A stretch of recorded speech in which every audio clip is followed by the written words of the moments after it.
Halo, cek cek. Here we go. Money, money, making crap for money, money, and Hari Senin,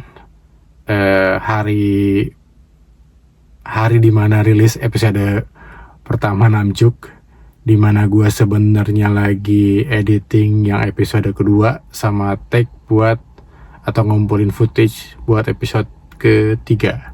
money, money, making crap for money, money, yeah.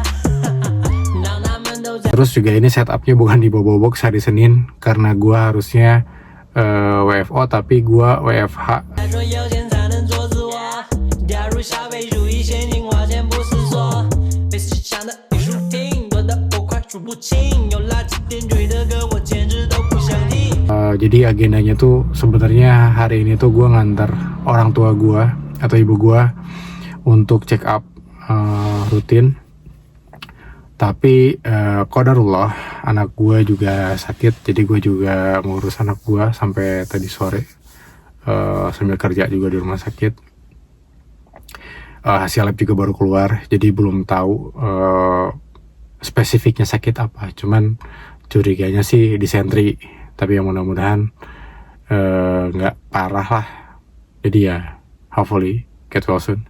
自卑敏感也会围绕在你周围，渴望财富不断在你心中积累，幻想买些奢侈品来塞进。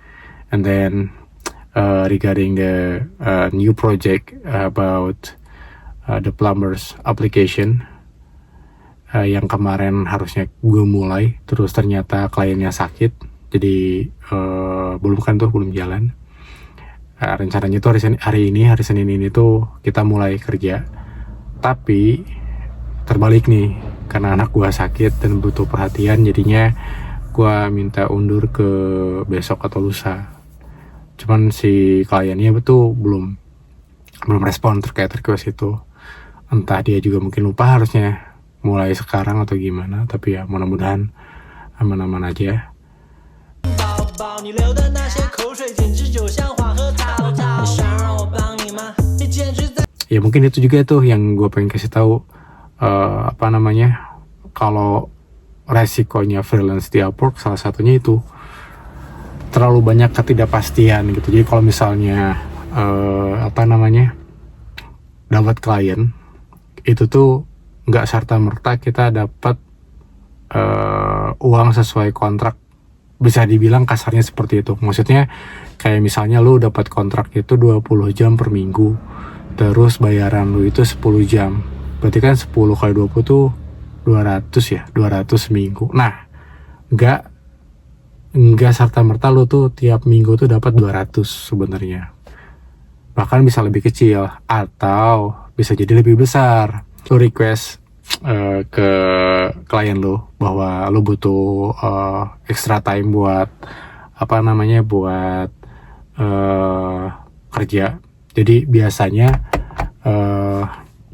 klien tuh ada yang ngasih, ada yang enggak, ada yang juga yang udah nanti aja lanjut di minggu depan atau gimana gitu. Nah ketika dia ngasih kan sebenarnya lu dapat extra hours kan dan extra payment juga pastinya karena kan hourly rate gitu.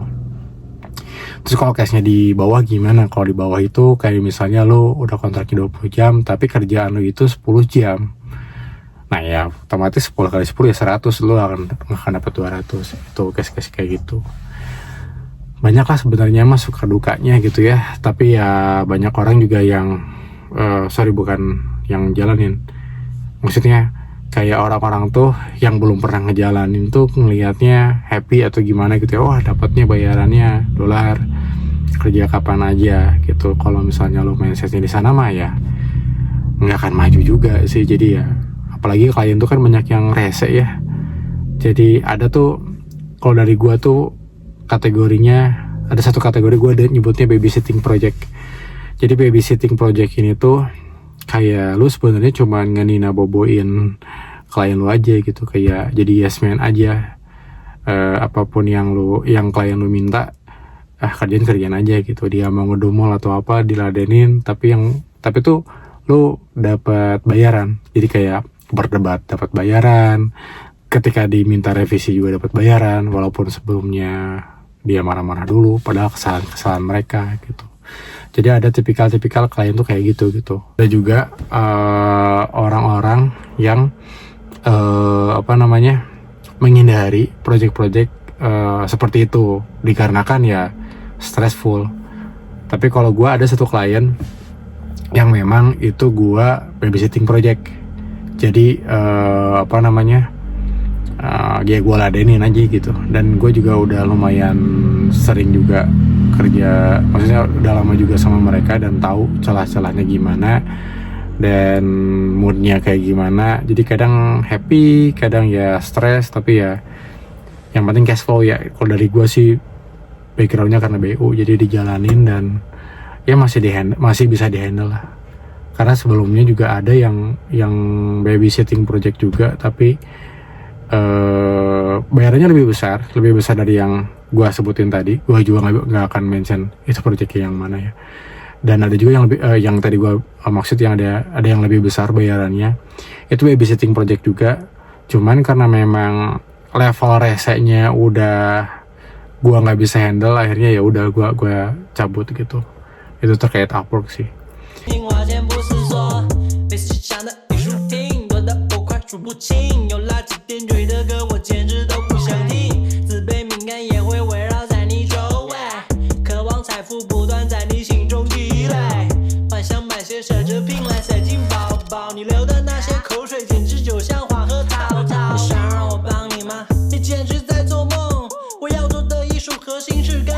Minggu ini kusut sekali.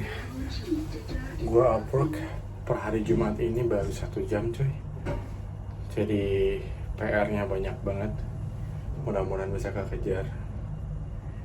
Kalau hal yang untuk dikerjain sih banyak. Ada lah, kalau banyak ada, tapi ya gitulah, karena kemarin anak sakit terus stay di rumah dan ya begitulah, banyak yang terbengkalai. Jadi kita coba kejar hari ini sampai besok, mudah-mudahan aman. 我要做的艺术核心是根本不怕痛。你有什么思想？